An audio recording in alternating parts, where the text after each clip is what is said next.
This is your first LinkUnite. It is. It is my first LinkUnite. It's very excited. How has it all gone so far? Honestly, it's been great. Well, I didn't have too many expectations coming in other than, I was told by all of my Atwave women how much fun it was going to be, how much connection there would be.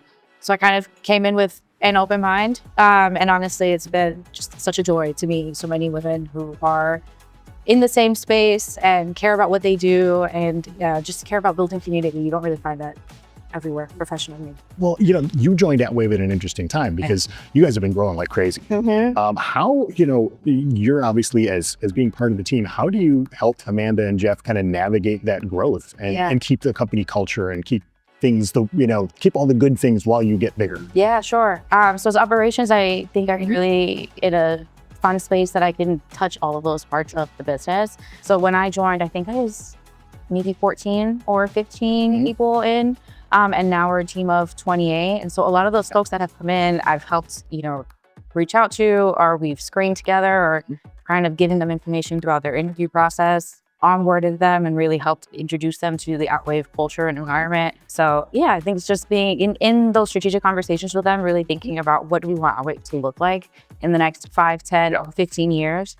What really is the type of person that helps us move this along, really curious, intelligent person who wants to learn more and wants to figure out the puzzle of it.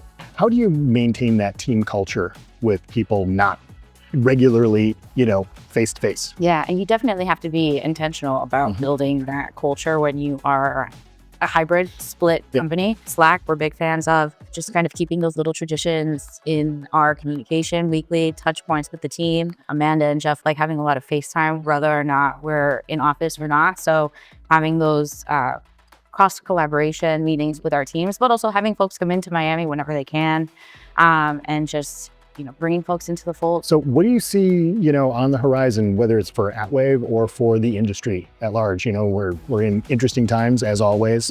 What do you see kind of on the horizon this year, into next year, and in the future? Yeah, great question. I think there's just so much, like you said, on the horizon, so much has changed. And when so much is like that up in the air, it's really a catalyst for innovation. People start thinking really creatively.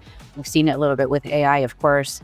ChatGPT is the next big talking point, but how are we really using it aside from just a search engine? How are we being really strategic about how we can manipulate that to better the business and in different softwares, whatever it is that we're using?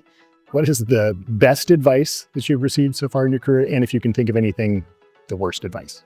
Sure. I think the best advice that I think I'm just now really owning is stepping into your power. I've heard that a lot from women across different professions. That feeling of imposter syndrome, that feeling of I'm not good enough, I'm not doing enough.